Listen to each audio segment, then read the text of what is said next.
नमस्कार दोस्तों, मैं कुलदीप सिंह स्वागत करता हूं हमारे अपने चैनल धुरंधर क्लासेस यूट्यूब चैनल पर। दोस्तों, जैसा कि हमारी चर्चा चल रही थी राजस्थान सरकार की फ्लैगशिप व जन कल्याणकारी योजनाओं के ऊपर, आज की क्लास में भी हम राजस्थान सरकार की फ्लैगशिप व जन कल्याणकारी योजनाओं के ऊपर चर्चा करेंगे। तो क्लास में एंड तक बने रहिए। हम क्लास को बिना देरी किए शुरू करते हैं। क्लास को शुरू करने से पहले मैं आपको याद दिलवा देना चाहता हूँ कि यदि आपने चैनल को सब्सक्राइब नहीं किया है तो चैनल को सब्सक्राइब कर लेना और बेल आइकन को प्रेस कर लेना ताकि आपको प्रत्येक क्लास की नोटिफिकेशन मिलती रहे। अब हम देखते हैं, सबसे पहले हम योजना देखेंगे शहरी आयुष्मान आरोग्य योजना। शहरी आयुष्मान आरोग्य योजना क्या है? तो देखिए, सबसे पहला पॉइंट यहाँ पे लिखा हुआ है कि राज्य की शहरी गरीब और कमजोर आबादी, मुख्य रूप से कच्ची सघन बस्तियों में को उच्च गुणवत्ता वाली प्राथमिक स्वास्थ्य सेवाएं प्रदान करने के लिए जहां कोई स्वास्थ्य सुविधा नहीं है वहां शहरी आयुष्मान आरोग्य मंदिर, जिसे पहले जनता क्लिनिक के रूप में जाना जाता था, निकटवर्ती क्षेत्र में खोले गए हैं। यदि आपको एग्जाम में प्रश्न मिल जाए कि देखो, आपको एग्जाम में प्रश्न कैसे मिल सकता है, आपको ये मिल सकता है कि राज्य की शहरी गरीब और कमजोर आबादी को उच्च गुणवत्ता वाली प्राथमिक स्वास्थ्य सेवाएं प्रदान करने के लिए किस योजना को शुरू किया गया है? तो इसका राइट आंसर होगा शहरी आयुष्मान आरोग्य मंदिर को शुरू किया गया है। तो देखो यहाँ पे, और यदि आपको पूछ लिया जाता है कि इस योजना का पुराना नाम क्या है, तो इसका पुराना नाम है जनता क्लिनिक। जनता क्लिनिक, देखो, शहरी आयुष्मान आरोग्य मंदिर को ही जनता क्लिनिक के नाम से जाना जाता था। यदि आपको पूछ लिया जाता है कि जनता क्लिनिक का नया नाम क्या है, तो जनता क्लिनिक का नया नाम है शहरी आयुष्मान आरोग्य मंदिर। और यदि आपको पूछ लिया जाता है कि शहरी आयुष्मान आरोग्य मंदिर का पुराना नाम क्या है, तो इसका राइट आंसर होगा जनता क्लिनिक। यदि आपको पूछ लिया जाता है कि राज्य की शहरी गरीब और कमजोर आबादी को उच्च गुणवत्ता वाली प्राथमिक स्वास्थ्य सेवाएं प्रदान करने के लिए किस सुविधा को लागू किया गया है, तो शहरी आयुष्मान आरोग्य मंदिर को लागू किया गया है। आगे हम बात करेंगे, सेकंड पॉइंट देखिए, राज्य में वर्तमान में 246 शहरी आयुष्मान आरोग्य मंदिर संचालित है। आपको एग्जाम में यह प्रश्न मिल सकता है कि राज्य में वर्तमान में कितने शहरी आयुष्मान आरोग्य मंदिर संचालित किए जा रहे हैं, तो इसका राइट आंसर होगा 246 शहरी आयुष्मान आरोग्य मंदिर संचालित किए जा रहे हैं। आगे देखिए, आगे हम देखेंगे कि राज्य में 18 दिसंबर 2019 को वाल्मीकि कॉलोनी मालवीय नगर जयपुर में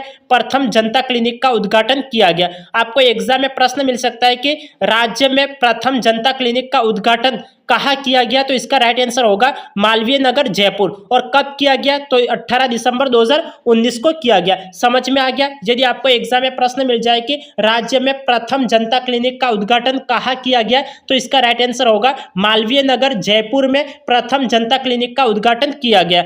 यदि आपको पूछ लिया जाता है कि प्रथम जनता क्लिनिक का उद्घाटन कब किया गया, तो इसका राइट आंसर होगा 18 दिसंबर 2019 को प्रथम जनता क्लिनिक का उद्घाटन किया गया।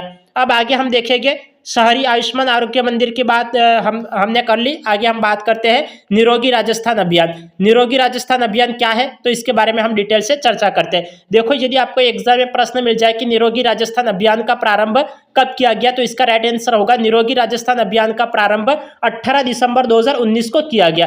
कब किया गया, तो 18 दिसंबर 2019 को निरोगी राजस्थान अभियान का प्रारंभ किया गया। इसका क्या उद्देश्य है, तो देखिए, प्रदेश के समस्त नागरिकों के लिए स्वास्थ्य समस्याओं और उनके निदान के लिए यह अभियान चलाया गया। आपको एग्जाम में प्रश्न मिल सकता है कि प्रदेश के समस्त नागरिकों के लिए स्वास्थ्य समस्या और उनके निदान के लिए किस अभियान की शुरुआत की गई, तो इसका राइट आंसर होगा निरोगी राजस्थान अभियान की शुरुआत की गई। इसका विभाग कौन सा है, तो निरोगी राजस्थान अभियान का विभाग है चिकित्सा स्वास्थ्य एवं परिवार कल्याण विभाग है। कौन सा विभाग है, तो चिकित्सा स्वास्थ्य एवं परिवार कल्याण विभाग है। निरोगी राजस्थान अभियान का विभाग चिकित्सा स्वास्थ्य एवं परिवार कल्याण विभाग है। इस अभियान के तहत मौसमी संचारी रोग, असंक्रामक रोग, प्रदूषण आदि पर नियंत्रण के प्रयास किए जा रहे हैं। आपको ये एग्जाम में प्रश्न मिल सकता है कि किस अभियान के तहत मौसमी संचारी रोग, असंक्रामक रोग, प्रदूषण आदि पर नियंत्रण के प्रयास किए जा रहे हैं। किस अभियान के तहत किए जा रहे हैं, तो निरोगी राजस्थान अभियान के तहत मौसमी संचारी रोग, असंक्रामक रोग और प्रदूषण आदि पर नियंत्रण के प्रयास किए जा रहे हैं। आगे हम बात करेंगे, आगे देखिए, आगे हम बात करते हैं राजस्थान जन आधार योजना। राजस्थान जन आधार योजना क्या है, तो देखिए, राजस्थान जन आधार योजना के बारे में हम डिटेल से चर्चा करते हैं कि राजस्थान जन आधार योजना में सबसे पहला पॉइंट देखिए कि विभिन्न योजनाओं के लाभ सरलता, सुगमता एवं पारदर्शी रूप से आगमन तक पहुंचाने के उद्देश्य से एक नंबर एक कार्ड एक पहचान की विचारधारा के प्रभावी क्रियान्वयन के लिए इस योजना की शुरुआत 18 दिसंबर 2019 को की गई। आपको एग्जाम में प्रश्न मिल सकता है कि राजस्थान जन आधार योजना की शुरुआत कब की गई, तो इसका राइट आंसर होगा राजस्थान जन आधार योजना की शुरुआत 18 दिसंबर 2019 को की गई।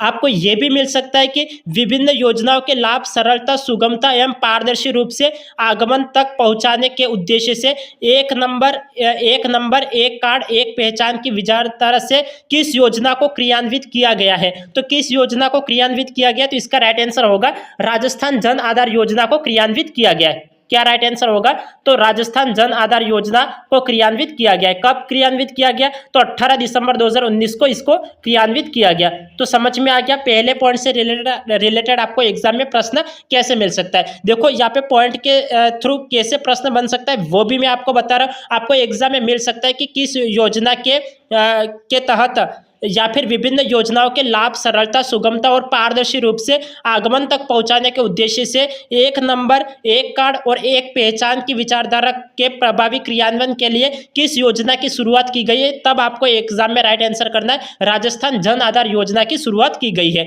और इस योजना की शुरुआत कब की गई, तो इसका राइट आंसर होगा 18 दिसंबर 2019 को इस योजना की शुरुआत की गई। इसका उद्देश्य क्या है, तो देखिए इसका उद्देश्य जन कल्याण की विभिन्न योजनाओं का लाभ नकद या गैर नकद आसानी से तथा सुलभ और पारदर्शी बनाना इसका उद्देश्य है। देखो राजस्थान जन आधार योजना का मुख्य उद्देश्य है कि जन कल्याण की विभिन्न योजनाओं का लाभ आसानी से और सुलभ और पारदर्शी बनाना है।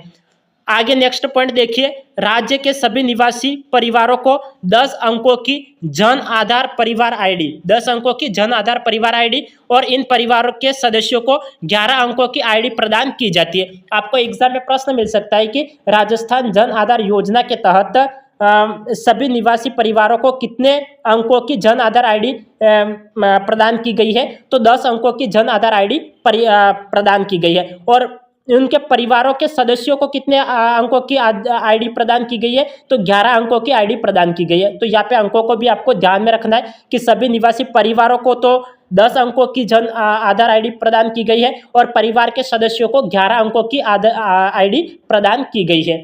आगे हम बात करते हैं, इसमें सभी महिला मुखियाओं के बैंक खाते खोले गए हैं। परिवार के सभी नकद लाभ अनिवार्य रूप से परिवार के मुखिया यानी परिवार की महिला के बैंक खाते में स्थानांतरित किए जाते हैं। आपको एग्जाम में प्रश्न मिल सकता है कि राजस्थान जन आधार योजना के तहत महिला मुखियाओं के बैंक या फिर यह मिल सकता है कि देखो किस योजना के तहत सभी महिला मुखियाओं के बैंक खाते खोले गए हैं और परिवार के सभी नकद लाभ अनिवार्य रूप से परिवार के मुखिया यानी परिवार के महिला के बैंक खाते में स्थानांतरित किए जाते हैं। तो किस योजना के तहत परिवार की महिला के बैंक खाते में स्थानांतरित किए जाते हैं नकद लाभ, तो राजस्थान जन आधार योजना के तहत परिवार की महिला के बैंक खाते में पैसे ट्रांसफर होते हैं या फिर अनिवार्य रूप से बैंक खाते खोले गए, जैसे भी समझो उचित है। आगे देखिए, आगे हम बात करेंगे, प्रदेश में 4 अगस्त 2021 से राजस्थान जन आधार प्राधिकरण नियम 2021 भी लागू हो चुके हैं। प्रदेश में 4 अगस्त 2021 से राजस्थान जन आधार प्राधिकरण नियम 2021 भी लागू हो चुके हैं। आपको एग्जाम में प्रश्न मिल सकता है कि राजस्थान जन आधार प्राधिकरण कब से लागू हो चुके हैं, तो इसका राइट आंसर होगा राजस्थान जन आधार प्राधिकरण 4 अगस्त 2021 से लागू हो चुके हैं। तो इसका राइट आंसर होगा 4 अगस्त 2021। समझ में आ गया, 4 अगस्त 2021 इसका राइट आंसर होगा। राजस्थान जन आधार प्राधिकरण पूरे प्रदेश में 4 अगस्त 2021 से लागू हो चुके हैं। आगे हम बात करते हैं, आगे देखिए, राजस्थान निवेश प्रोत्साहन योजना 2019 क्या है, तो राजस्थान निवेश प्रोत्साहन योजना, तो देखिए राज्य में तीव्र, अस्थायी एवं संतुलित औद्योगिक विकास को बढ़ावा देने के लिए यह योजना 17 दिसंबर 2019 से प्रभावी की गई। यह योजना 31 मार्च 2026 तक प्रभावी रहेगी। आपको एग्जाम में प्रश्न मिल सकता है कि राजस्थान निवेश प्रोत्साहन योजना कब से शुरू की गई, तो यह योजना 17 दिसंबर 2019 से शुरू की गई और इसका लास्ट एंड कब है, तो 31 मार्च 2026 तक यह योजना प्रभावी रहेगी। तो राजस्थान निवेश प्रोत्साहन योजना 2019 इसकी शुरुआत 17 दिसंबर 2019 से की गई और कब तक प्रभावी रहेगी, तो 31 मार्च 2026 तक यह योजना प्रभावी रहेगी।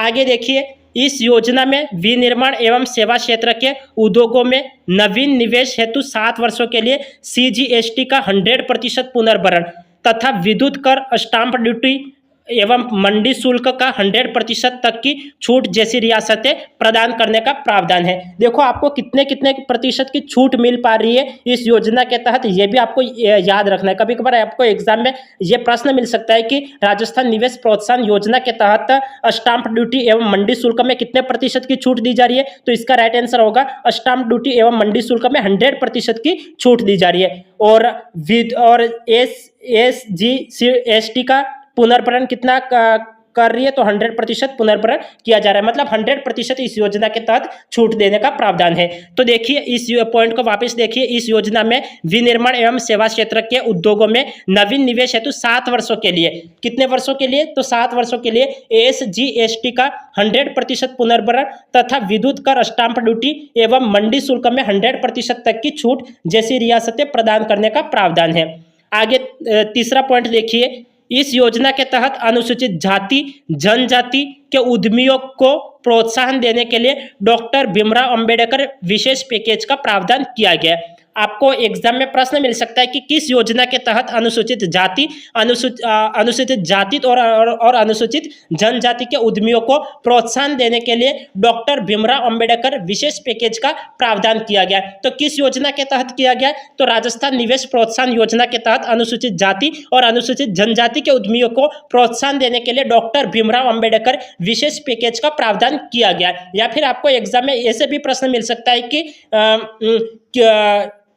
ऐसे प्रश्न मिल सकता है कि राजस्थान निवेश प्रोत्साहन योजना के तहत अनुसूचित जाति और अनुसूचित जनजाति के उद्यमियों को प्रोत्साहन देने के लिए किस पैकेज का प्रावधान किया गया, तो डॉक्टर भीमराव अंबेडकर विशेष पैकेज का प्रावधान किया गया। तो आपको दोनों तरफ से भी याद रखना है, उल्टा भी याद रखना है और सीधा भी याद रखना है। कभी कभार आपको एग्जाम में उल्टा भी प्रश्न पूछ लिया जाता है और आपको प्रश्न का उत्तर निकालना होता है, और सीधा प्रश्न पूछे तो भी आपको आंसर निकालना है। तो आपको दोनों तरफ से ऐसे पॉइंट को याद रखने हैं। आगे हम बात करेंगे, आगे देखिए, आगे हम बात करते हैं मुख्यमंत्री लघु उद्योग प्रोत्साहन योजना। मुख्यमंत्री लघु उद्योग प्रोत्साहन योजना क्या है, तो इसके बारे में हम डिटेल से चर्चा करते हैं। देखिए मुख्यमंत्री लघु प्रोत्साहन योजना, इसका प्रारंभ 13 दिसंबर 2019 को किया गया। यदि आपको एग्जाम में प्रश्न मिल जाए कि मुख्यमंत्री लघु उद्योग प्रोत्साहन योजना का प्रारंभ कब किया गया, तो इसका राइट आंसर होगा 13 दिसंबर 2019 से मुख्यमंत्री लघु उद्योग प्रोत्साहन योजना का प्रारंभ किया गया। आगे देखिए सेकंड पॉइंट, प्रदेश में विनिर्माण सेवा और व्यापार क्षेत्र में नए उद्यम स्थापित करने तथा वर्तमान उद्यमों के विस्तार आधुनिकीकरण के लिए वित्तीय संस्थानों के माध्यम से 10 करोड़ तक ऋण प्रदान करवाया जाता है। देखो आपको एग्जाम में प्रश्न मिल सकता है कि प्रदेश में विनिर्माण सेवा और व्यापार क्षेत्र में नए उद्यम स्थापित करने और तथा वर्तमान उद्यमों के विस्तार आधुनिकीकरण के लिए वित्तीय संस्थानों के माध्यम से कितने रुपए का ऋण प्रदान करवाया जाता है, तो कितने रुपए का ऋण प्रदान करवाया जाता है, तो 10 करोड़ रुपए तक का ऋण प्रदान करवाया जाता है। किस योजना के तहत प्रदान करवाया जाता है, तो मुख्यमंत्री लघु उद्योग प्रोत्साहन योजना के तहत 10 करोड़ तक ऋण प्रदान करवाया जाता है। आगे देखिए, इस योजना में लघु उद्योग के उद्यमियों के लिए ब्याज पर अनुदान के निम्न प्रावधान है। क्या क्या प्रावधान है, देखिए 25 लाख तक के ऋण पर 8% ब्याज का अनुदान दिया जाता है, 5 करोड़ तक के ऋण पर 6% ब्याज का अनुदान दिया जाता है, और 10 करोड़ तक के ऋण पर 5% ब्याज का अनुदान दिया जाता है। देखो मुख्यमंत्री लघु उद्योग प्रोत्साहन योजना के तहत 25 लाख रुपए तक के ऋण पर कितने प्रतिशत ब्याज का अनुदान दिया जाता है। आपको एग्जाम में प्रश्न मिल सकता है कि मुख्यमंत्री लघु उद्योग प्रोत्साहन योजना के तहत 25 लाख रुपए तक के ऋण पर कितने प्रतिशत ब्याज का अनुदान दिया जाता है, तो इसका राइट आंसर होगा 8% ब्याज का अनुदान दिया जाता है। यदि आपको एग्जाम में प्रश्न मिल जाए कि मुख्यमंत्री लघु उद्योग प्रोत्साहन योजना के तहत 5 करोड़ तक के ऋण पर कितने प्रतिशत ब्याज का अनुदान दिया जाता है, तो 6% ब्याज का अनुदान दिया जाता है। यदि आपको एग्जाम में प्रश्न मिल जाए कि मुख्यमंत्री लघु उद्योग प्रोत्साहन योजना के तहत 10 करोड़ तक के ऋण पर कितने प्रतिशत ब्याज का अनुदान दिया जाता है, तो 5% ब्याज अनुदान के रूप में दिया जाता है। तो समझ में आ गया मुख्यमंत्री लघु उद्योग प्रोत्साहन योजना क्या है, इसका प्रारंभ कब से किया गया और कितने रुपए तक के ऋण पर कितने प्रतिशत ब्याज का हमें अनुदान दिया जाता है। तो ये सब कुछ चर्चा हमने यहाँ पे कर ली। आगे हम देखते हैं, आगे देखिए मुख्यमंत्री युवा कौशल योजना। मुख्यमंत्री युवा कौशल योजना क्या है? तो देखिए, मुख्यमंत्री युवा कौशल योजना के बारे में हम चर्चा करते हैं कि मुख्यमंत्री युवा कौशल योजना आखिरकार है क्या। तो देखिए, यह योजना शैक्षणिक महाविद्यालयों में कौशल विकास को एकीकृत करने के लिए 7 नवंबर 2019 से शुरू की गई। आपको एग्जाम में प्रश्न मिल जाए कि मुख्यमंत्री युवा कौशल योजना कब से शुरू की गई, तो इसका राइट आंसर होगा मुख्यमंत्री युवा कौशल योजना 7 नवंबर 2019 से शुरू की गई। आपको यह मिल जाए कि यह किस योजना के तहत शैक्षणिक महाविद्यालयों में कौशल विकास को एकीकृत करने का प्रावधान है। तो किस योजना के तहत है? तो मुख्यमंत्री युवा कौशल योजना के तहत महाविद्यालयों में कौशल विकास को एकीकृत करने के लिए योजना शुरू की गई है। अब आगे देखिए, इसका क्या उद्देश्य है? तो इसका उद्देश्य देखिए, कॉलेजों में छात्रों को सॉफ्ट स्किल और कौशल आधारित रोजगार प्रदान करना है ताकि प्रशिक्षण के बाद वे मजदूरी या स्वरोजगार का लाभ उठा सके। आपको एग्जाम में प्रश्न मिल सकता है कि कॉलेजों में छात्रों को सॉफ्ट स्किल और कौशल आधारित रोजगार प्रदान करने के लिए प्रशिक्षण के बाद वे प्रदान करना है ताकि प्रशिक्षण के बाद वे मजदूरी या स्वरोजगार का लाभ उठा सके। किस योजना के तहत ऐसा करवाया जा रहा है? तो मुख्यमंत्री युवा कौशल योजना के तहत ऐसा करवाया जा रहा है। क्या करवाया जा रहा है? कॉलेजों में छात्रों को सॉफ्ट स्किल और कौशल आधारित रोजगार किस योजना के तहत प्रदान करवाया जा रहा है? तो यहाँ मुख्यमंत्री कौशल योजना के तहत प्रदान करवाया जा रहा है। ये इस तरीके से सेकंड पॉइंट भी आपको ध्यान में रखना है। आगे देखिए, इस योजना का संचालन RSLDC एवं कॉलेज शिक्षा विभाग, कॉलेज शिक्षा आयुक्त राजस्थान के संयुक्त तत्वाधान में किया जा रहा है। आगे देखिए, आगे हम बात करेंगे, योजना अंतर्गत विद्यार्थियों के लिए 45 विशेष प्रशिक्षण पाठ्यक्रम तैयार किए गए हैं। देखो यहाँ पे मुख्यमंत्री युवा, देखो हम बात करते हैं मुख्यमंत्री युवा कौशल योजना। मुख्यमंत्री युवा कौशल योजना के तहत कितने विद्यार्थियों के लिए 45 विशेष प्रशिक्षण पाठ्यक्रम तैयार किए गए। तो आपको एग्जाम में प्रश्न मिल सकता है कि मुख्यमंत्री युवा कौशल योजना के तहत कितने विशेष प्रशिक्षण पाठ्यक्रम तैयार किए गए। तो इसका राइट आंसर होगा 45 विशेष प्रशिक्षण पाठ्यक्रम तैयार किए गए हैं जो कॉलेज के युवाओं के लिए प्रासंगिक है। विश्व युवा कौशल दिवस राजस्थान कौशल एवं आजीविका विकास निगम द्वारा प्रतिवर्ष 15 जुलाई को विश्व युवा कौशल दिवस मनाया जाता है। देखो, आपको एग्जाम में प्रश्न मिल जाए कि विश्व युवा कौशल दिवस कब मनाया जाता है। तो इसका राइट आंसर होगा विश्व युवा कौशल दिवस 15 जुलाई को मनाया जाता है। कब मनाया जाता है? तो विश्व युवा कौशल दिवस 15 जुलाई को मनाया जाता है। अब आगे हम बात करते हैं, आगे देखिए, ये देखिए, आगे हम बात करते हैं जन सूचना पोर्टल। जन सूचना पोर्टल 2019 क्या है? तो देखिए, जन सूचना पोर्टल 2019 इसका प्रारंभ कब किया गया? यदि आपको एग्जाम में प्रश्न मिल जाए कि जन सूचना पोर्टल 2019 जन सूचना पोर्टल का प्रारंभ कब किया गया, तो इसका राइट आंसर होगा जन सूचना पोर्टल का प्रारंभ 13 सितंबर 2019 को किया गया। इसका विभाग कौन सा है? तो सूचना प्रौद्योगिकी एवं संचार विभाग है। इसका आदर्श वाक्य क्या है? तो सशक्त नागरिक और खुशहाल राजस्थान। जन सूचना पोर्टल, आपको एग्जाम में प्रश्न मिल जाए कि जन सूचना पोर्टल का प्रारंभ कब किया गया, तो इसका राइट आंसर होगा जन सूचना पोर्टल का प्रारंभ 13 सितंबर 2019 को किया गया। तो जन सूचना पोर्टल का विभाग कौन सा है? तो सूचना प्रौद्योगिकी एवं संचार विभाग है। जन सूचना पोर्टल का आदर्श वाक्य क्या है? तो सशक्त नागरिक और खुशहाल राजस्थान। आपको एग्जाम में प्रश्न मिल जाए कि सशक्त नागरिक और खुशहाल राजस्थान किस योजना का आदर्श वाक्य है, तो इसका राइट आंसर होगा जन सूचना पोर्टल का आदर्श वाक्य है सशक्त नागरिक खुशहाल राजस्थान। आगे देखिए, सूचना का अधिकार अधिनियम 2005 की मूल भावनाओं से प्रेरित होकर राज्य सरकार द्वारा 13 सितंबर 2019 को जन सूचना पोर्टल 2019 का लोकार्पण किया गया। आपको एग्जाम में प्रश्न मिल जाए कि सूचना का अधिकार अधिनियम 2005 की मूल भावनाओं से प्रेरित होकर राज्य सरकार द्वारा किस योजना का लोकार्पण किया गया, तो इसका राइट आंसर होगा जन सूचना पोर्टल का लोकार्पण किया गया। कब किया गया? तो 13 सितंबर 2019 को जन सूचना पोर्टल का लोकार्पण किया गया। किससे प्रेरित होकर? तो सूचना का अधिकार अधिनियम 2005 के मूल भावनाओं से प्रेरित होकर जन सूचना पोर्टल का लोकार्पण किया गया। और कब किया गया? तो 13 सितंबर 2019 को किया गया। आगे देखिए, सरकार द्वारा क्रियान्वित सभी योजनाओं की जानकारी एक ही स्थान पर सुलभ, पारदर्शी और विश्वसनीय तरीके से प्रदान करने के उद्देश्य से इसे विकसित किया गया। देखो आपको यहाँ पे किस तरीके से ध्यान में रखना है, पॉइंट कैसे ध्यान में रखना है। देखिए आपको एग्जाम में प्रश्न मिल जाए कि सरकार द्वारा क्रियान्वित सभी योजनाओं की जानकारी एक ही स्थान पर सुलभ, पारदर्शी और विश्वसनीय तरीके से प्रदान करने के लिए किस पोर्टल को विकसित किया गया है। तो इसका राइट आंसर होगा जन सूचना पोर्टल को विकसित किया गया है। आगे देखिए, वर्तमान में पोर्टल पर 117 विभागों की चल रही 344 योजनाओं की 729 बिंदुओं की जानकारी प्रदर्शित की जा रही है।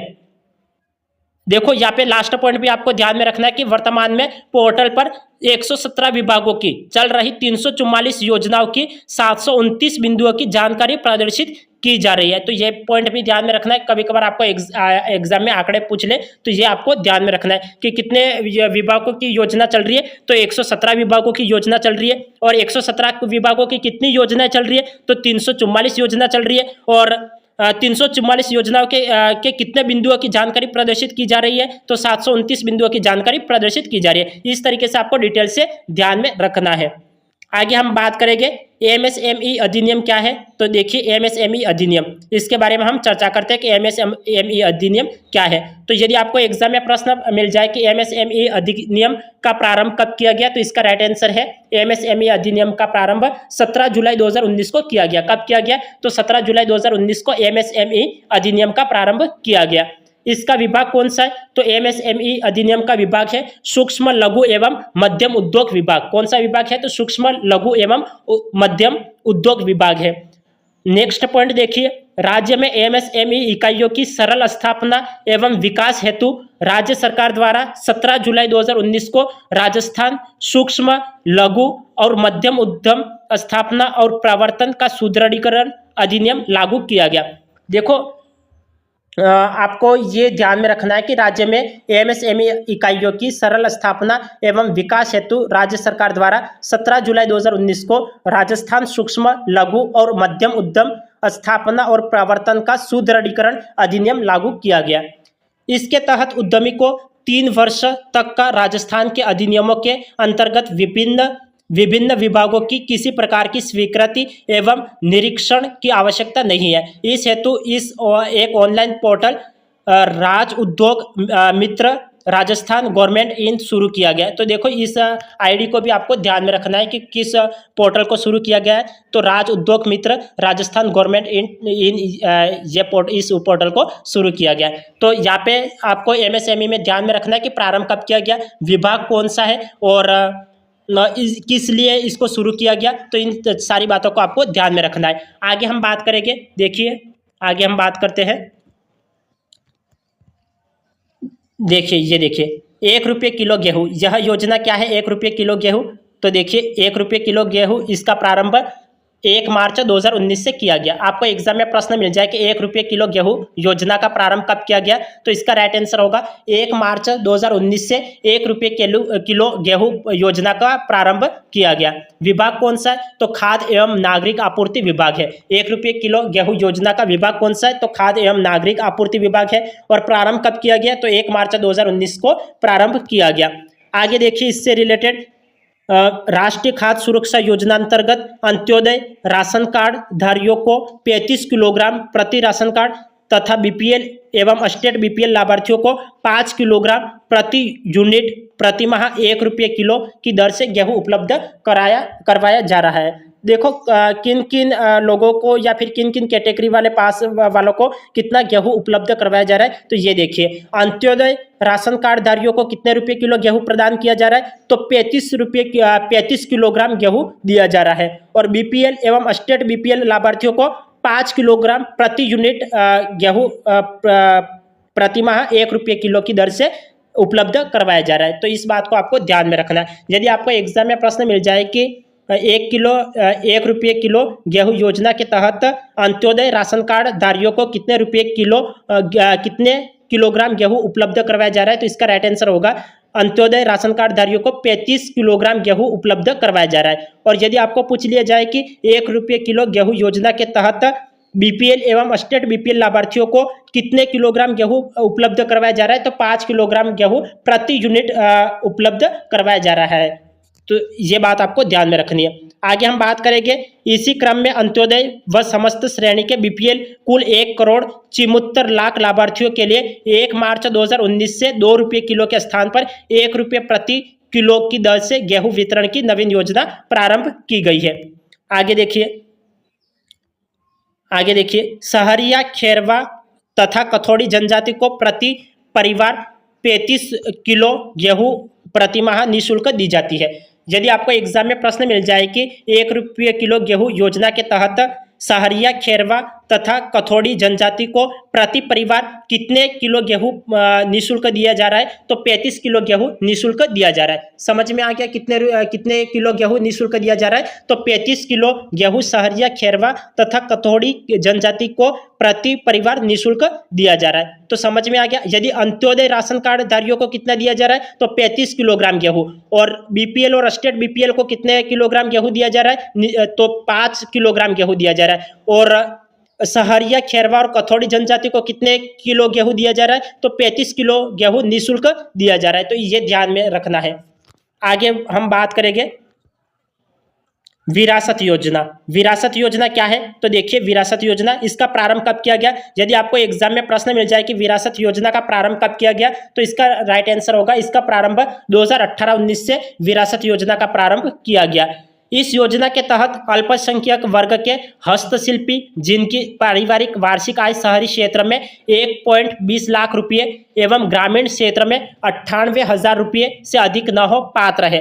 देखो विरासत योजना के, देखो आपको एग्जाम में प्रश्न मिल जाए कि किस योजना के तहत अल्पसंख्यक वर्ग के हस्तशिल्पी जिनकी पारिवारिक वार्षिक आय शहरी क्षेत्र में 1.20 लाख रुपये एवं ग्रामीण क्षेत्र में 98,000 रुपये से अधिक न हो पात्र है, तो किस योजना के तहत पात्र है, तो विरासत योजना के तहत पात्र है। और विरासत योजना के तहत पात्र होने के लिए शहरी क्षेत्र में अधिकतम आय कितनी होनी चाहिए, तो शहरी क्षेत्र में तो 1.20 लाख होनी चाहिए और ग्रामीण क्षेत्र में 98,000 रुपये होनी चाहिए, इससे अधिक नहीं होनी चाहिए। ये ध्यान में रखनी है कि विरासत योजना में पात्र होने के लिए शहरी क्षेत्र वाले लोगों को तो 1.20 लाख रुपये से अधिक नहीं होनी चाहिए आय, और ग्रामीण क्षेत्र में 98,000 रुपये से अधिक नहीं होनी चाहिए। अब आगे देखिए, योजनांतर्गत 10 लाख रुपये तक का ऋण पुरुष हस्तशिल्पियों को और 5% ब्याज दर पर तथा महिला हस्तशिल्पियों को 4% ब्याज दर पर ऋण उपलब्ध करवाया जा रहा है। देखो विरासत योजना के तहत 10 लाख रुपये तक का ऋण पुरुष हस्तशिल्पियों को और 5% ब्याज दर पर और महिला हस्तशिल्पियों को 4% ब्याज दर पर ऋण उपलब्ध करवाया जा रहा है। आपको एग्जाम में प्रश्न मिल जाए कि विरासत योजना के तहत पुरुष हस्तशिल्पियों को कितनी दर की छूट पर ब्याज ऋण उपलब्ध करवाया जा रहा है, तो 5% ब्याज दर पर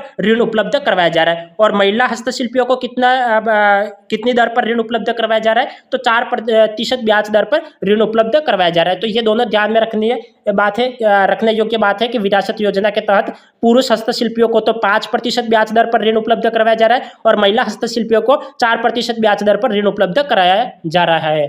अब आगे देखिए, वित्त पोषण केंद्र सरकार द्वारा 90% व राज्य सरकार द्वारा 5% और शेष 5% राशि आवेदक द्वारा वहन की जाती है। विरासत योजना के तहत 90% तक की राशि तो राज्य सरकार और 90% की राशि तो केंद्र सरकार और 5% की राशि राज्य सरकार वहन करती है और शेष 5% की राशि आवेदक द्वारा वहन की जाती है। तो ये भी आपको ध्यान में रखना है कि कैसे कैसे वित्त पोषण हो रहा है। तो केंद्र सरकार विरासत योजना के तहत केंद्र सरकार 90% राशि वहन करती है और राज्य सरकार 5% वहन करती है और आवेदक 5% राशि वहन करता है। तो आज की क्लास को हम यही एंड कर लेते हैं, फिर मिलते हैं अगली क्लास में। तब तक के लिए आपका दिन शुभ रहे। धन्यवाद।